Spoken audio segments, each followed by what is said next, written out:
Olá, o meu nome é Gabriel Dimas, sou pastor adventista e esta é a série de comentários e leituras sobre o livro de Esther. Hoje falaremos sobre o capítulo 3. Com certeza, o grande destaque do capítulo 3 do livro de Esther é a elaboração de um plano de genocídio, ou seja, extermínio de grupos e populações humanas. Através desse relato, ficam bem evidentes também os profundos danos que podem causar as ações motivadas por um coração dominado pela soberba. Amã, o idealizador desse plano, foi elevado por Assuero à posição de grão-vizir, ou seja, uma espécie de primeiro-ministro, e era o filho de Hamedata, provavelmente descendente dos reis amalequitas da época de Saul, segundo Flávio Joséfo e o Talmude. Tudo começa quando Mordecai não presta reverência a Amã, o que lhe ofende profundamente. A atitude de Mordecai, de certa forma, ficaria contra uma ordem real, conforme o que diz o verso 2, onde o rei determinou que todo servo deveria se prostrar diante de Amã. Mas, ao analisar o capítulo, podemos concluir que o motivo maior para o arquitetar do maligno plano não foi o descumprimento da ordem de Assuero, e sim um orgulho ferido combinado com um espírito vingativo. Ao invés de punir somente ao rebelde Mordecai, Amã decide estender a condenação a todos da etnia judaica presentes nos domínios do império, evento que ocorre cerca de 4 anos após Esther substituir a Vaste.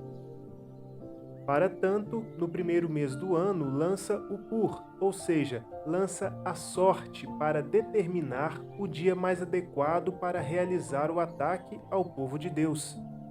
A religião babilônica, a qual pode ter influenciado as crenças no império dominante de então, afirmava que os deuses se reuniam no começo do ano, no mês de Nissan, correspondente a março, abril do nosso calendário, a fim de determinar a sorte dos homens.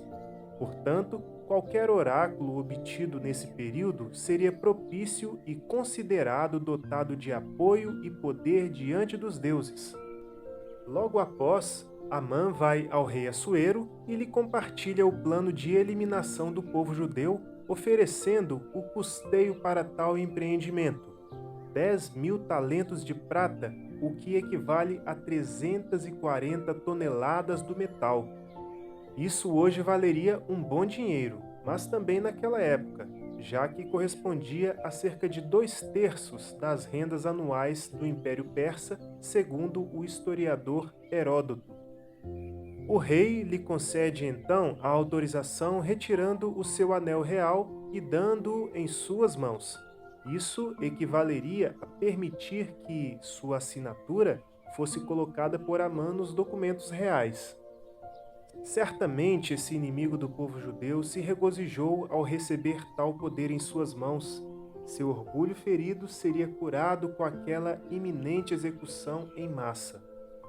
Sentia talvez grande satisfação em saber que ninguém mais ousaria não se prostrar quando passasse em seu cavalo ou até mesmo a pé. Uma grande realidade nós podemos constatar através desse relato: como o orgulho humano é danoso. O orgulho, a arrogância, a prepotência são atributos do ser humano destituído da glória de Deus. Essas características se manifestaram primeiro no querubim da guarda apresentado no livro de Ezequiel. Segundo o capítulo 12 do livro de Apocalipse, por causa das ações infelizes desse anjo, houve guerra no céu. O mesmo relato diz que ele não prevaleceu ali. Contudo, uma onda de consequências vieram por causa desse evento.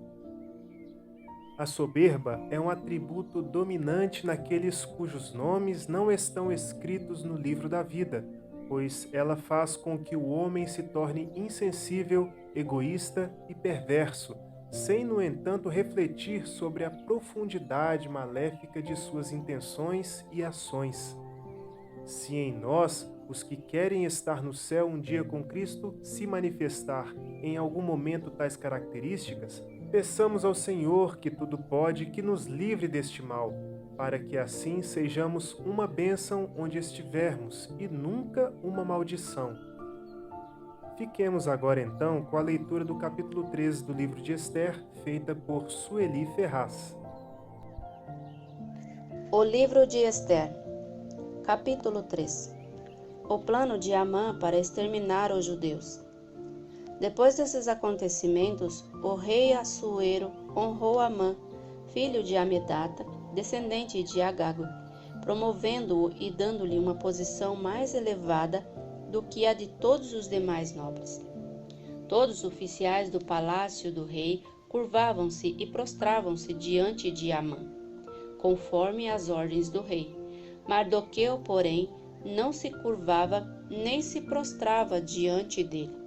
Então os oficiais do palácio real perguntaram a Mardoqueu: por que você desobedece à lei do rei? Dia após dia lhe falavam, mas ele não lhe dava atenção e dizia que era judeu. Então contaram tudo a Amã para ver se o comportamento de Mardoqueu seria tolerado.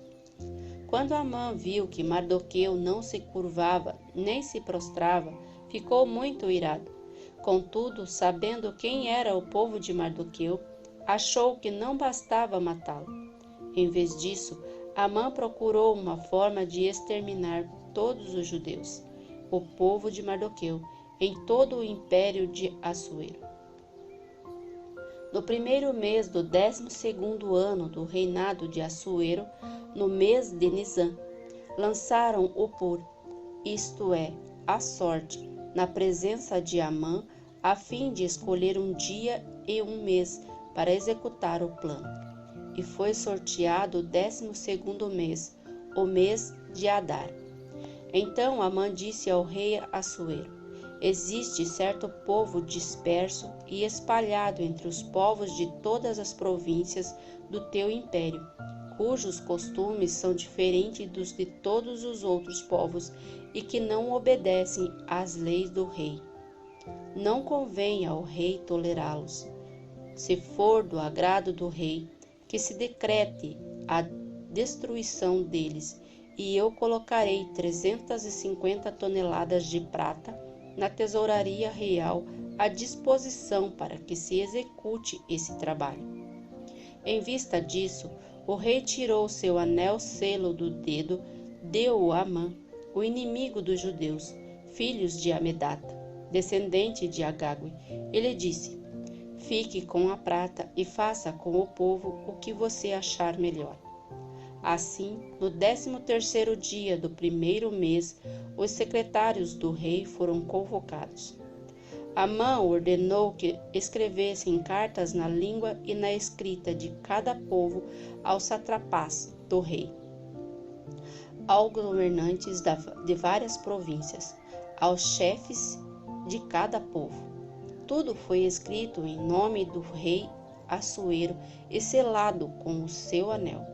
As cartas foram enviadas por mensageiros a todas as províncias do império com a ordem de exterminar e aniquilar completamente todos os judeus, jovens, idosos, mulheres e crianças, no único dia, o 13º dia do 12º mês, o mês de Adar, e saquear todos os seus bens.